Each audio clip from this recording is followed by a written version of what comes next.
Good day, everyone, and you're welcome to the part 3 of our topic, which is CHCCCS041 Recognize the body system.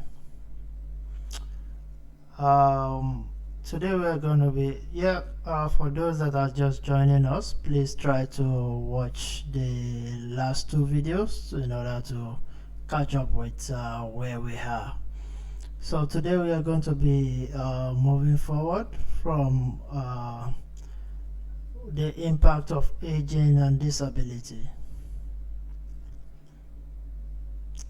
We all believe and we can all agree with me by saying that as we hold, of course, a lot of our body system aged with us.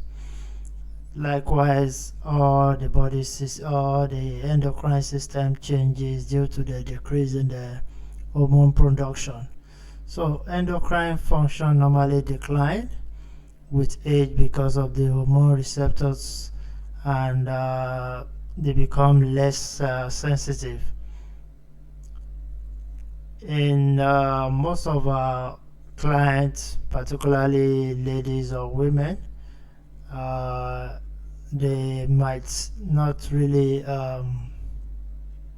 produce what they call egg anymore because the estrogen level has really declined.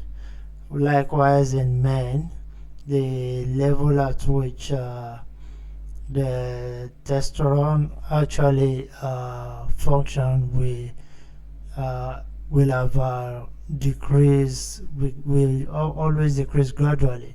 So due to this decrease in level of growth of hormone, there may also be a decrease in muscle mass, the strength of any individual.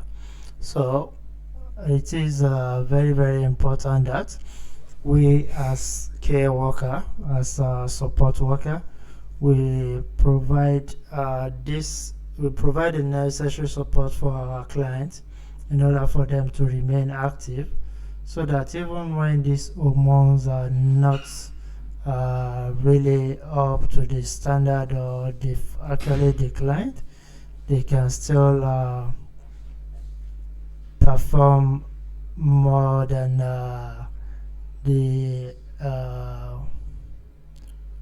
more than what we can refer to as average level. So continuous being active on day-to-day activities is what we need to have at the back of our mind to support our clients when they are aging, including ourselves. Just as I always say, if you don't have it, you can't really give it. So if you look after yourself, of course, you'll be able to think of ways and manner of supporting your clients or looking after them as well. And after we take in food via our mouth, the stomach, our digestive system break down the food into simple substance to be absorbed into the bloodstream via the intestine. This simple form become our energy that we use on day to day in order to fuel or repair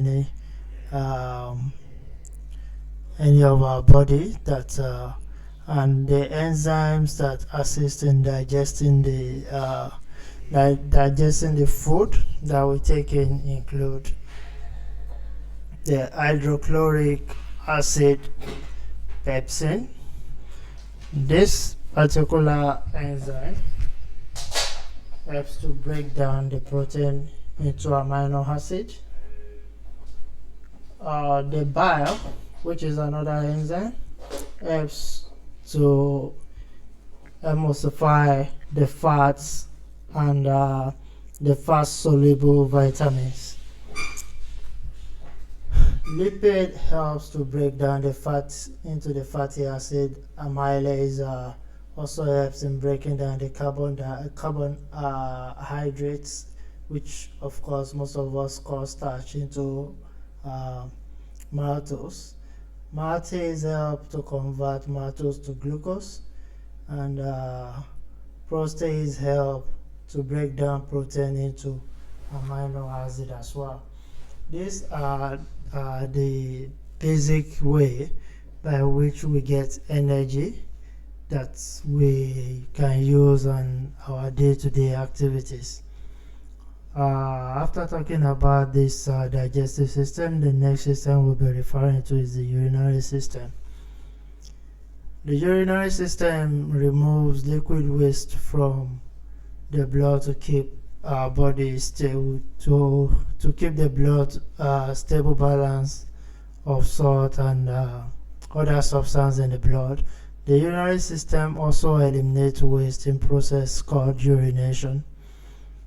One of our primary organs involved in this process of urinary is the kidney. The kidney plays a major role in helping to remove waste, in maintaining our homeostasis. Homeostasis is keeping the body temperature at equilibrium so that we don't have high or too much high or too much low temperature. It also helps the kidney also helps in regulating the pH level and produce hormone that of course assist in breaking down our food or supporting the body system in general. The next is the reproductive system. The male reproductive system comprises of following parts. There are many normal comprised of in the external as well as the internal organs. All these organs, they assist, of course, probably in some assist in transportation of mature sperm during ejaculation.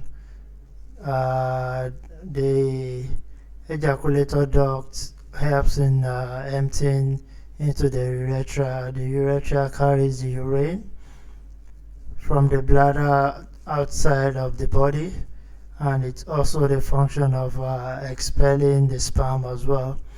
So all the external organ that assist in the reproductive system, it's the major thing is to make sure that we reproduce. Likewise in the female reproductive system. Excuse me. Yeah, so the female reproductive system internal organ include the vagina, the uterus, the ovaries, the fallopian tube. All these organs also support in absorbing the sperm. They help in germination of the eggs and storing the egg in our body to form what we can call a human being. Other than the reproductive system, we also have integumentary system. Integumentary system is mainly responsible for protecting the internal part of our body and serves as the first line of defense either to bacteria, pollution, or any forms of harm that are likely or that they really want to harm us or that wants to go into our body. So, and also the integumentary system, it is the largest organ of the body, which consists of our skin, hair, nails, and exocrine glands. The skin has 3 layers. We have the epidermis, we have the dermis, and we have the fat layer. The epidermis produces melanin, which contributes to our skin color. The dermis consists of the nerves ending, the hair follicle, sweat gland, sebaceous gland, and blood vessels. and the fat layer, they serve as protective padding and insulates the body from any form of cold or hot. Our skin plays a very major good role, and some of their functions include protecting the body from dehydration, eliminating waste such as salt, water, urea, lactic acid. So yeah, some of them might be during, if we exercise very well, we understand that we sweat, so some water actually come out of our skin through there. They also helps in regulating the body by evaporating sweat when we are hot, and as well as getting it to cool down. The skin also protects our body from any form of infection, microorganisms that are trying to come into our body. They assist in producing vitamin D and signal to the brain for sensations such as pain, touch, pressure, cold or heat, depending on what the person is actually feeling or what they are going through. Understanding this and knowing more about how our residents or our clients' skin is being looked after. Of course, supporting your client to do their ADLs, shower every day can be one of the things that we can do in providing support for our skin.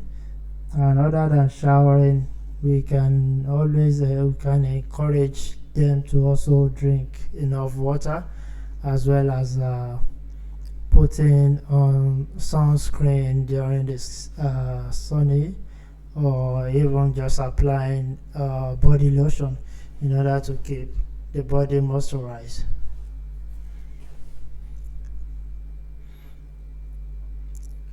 Interpret information relevant to the interrelationship of the body.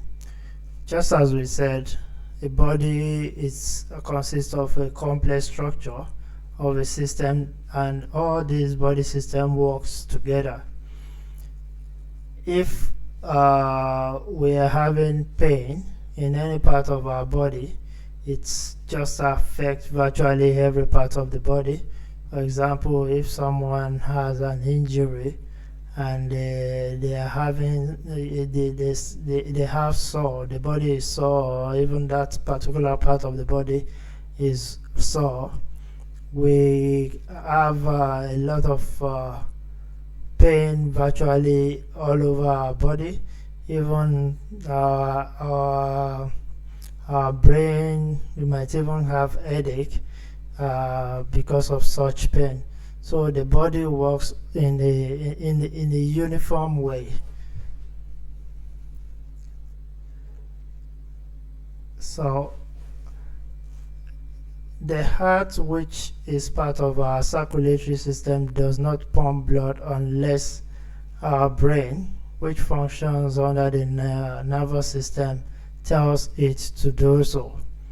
So we can understand that the two, even not only the two, all the body system works together. If you want to run now, your muscular system, your skeletal system, the nervous system, the sensory organ, all of this system actually work together before you process the information that, yeah, I think there is danger somewhere, I need to run away from here.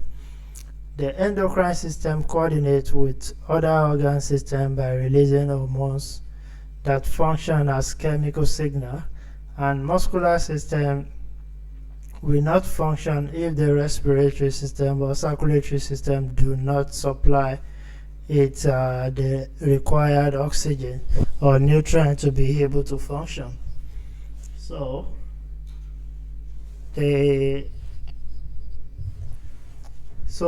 as a carer, we need to know how each of these body organ systems interrelated with one another, and try as much as possible to know how to maximize any plans in improving the support that our clients are actually expecting from us in order to promote their overall health needs.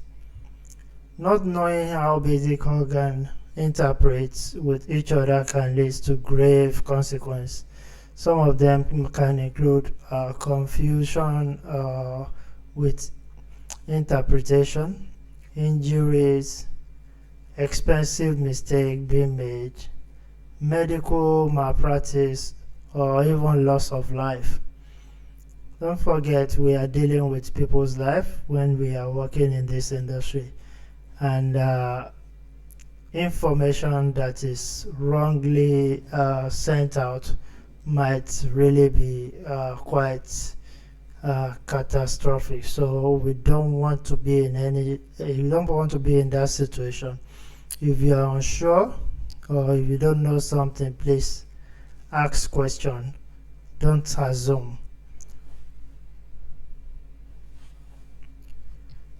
Using knowledge about body system to monitor client health and physical condition is one of the most important aspects of our job. As a support worker or as a care worker, we are responsible to maintain our client's physical overall health condition by observing them, by noting if there is any changes. The changes can actually come from probably their physical, psychological, or even mental. So if by any way we see any kind of changes in their behavior, their appearance, or even their mobility, it is our responsibility to raise the necessary flags and report it accordingly to our supervisors. So as we monitor our client and we observe any changes in their body, ensure that the client's physical, psychological condition and well-being are documented in the progress note. Also watching out for any reporting or documenting changes in the client's condition or care needs to the supervisor. Monitor the client's overall health and well-being often require necessary activities which ensure that the client's well-being is given importance and care. Report any physical, emotional, or mental condition mental condition changes to your supervisor, registered nurse, or doctor, so they can ascertain if there is if these changes are normal or not. Some emergency indicator to report can include the following: 1. Bleeding that will not stop. 2. Coughing up or vomiting blood. 3. Fast breathing or trouble in breathing. These are some of red flags that we should quickly inform our supervisor or even the registered nurse about. The following are the body system commonly experienced by our clients. These are some of the areas whereby we can easily see that the client is having challenges. If we notice that this is happening, we should report it appropriately. The area include continence and bowel health issue. Some of the indicators for this is increased fluid excretion at night, soft stool, sphincter weakness. If we identify or if we notice any of this, we should quickly inform our supervisor. Malnutrition. If you understand or if you see that your client is not eating as they used to eat or they are kind of losing weight, we should quickly report this. Dehydration.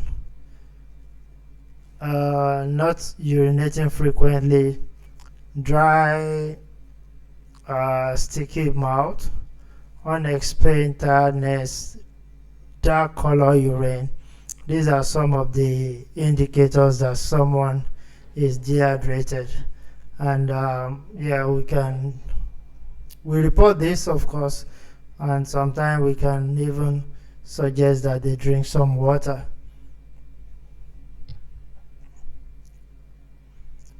And so on. So older adults are more likely to have pain and discomfort problem or other comorbidities. So generally, pain is more difficult to manage in older adults, and the presence of cognitive impairment may also make things worse. Pain threshold also increase with age, making the older person more sensitive to pain and making the pain persist even longer. On the other hand, people with disability, especially physical disability, often experience pain and discomfort related to or in addition to their disability condition.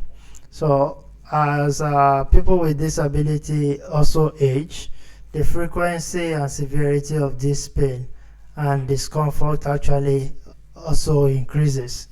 So we as care worker, we as support worker, or even any healthcare professional, we need to keep our eye on this and try as much as possible to support our clients in having the best time of their life. If any of this is being identified, we should make appropriate suggestion towards supporting them to rectify it to their problem, or even get more investigation done in order for them to have the necessary support required. This is where we are going to stop today's lecture, and I'll see you guys next week or next time. Thank you very much for your time. Bye for now.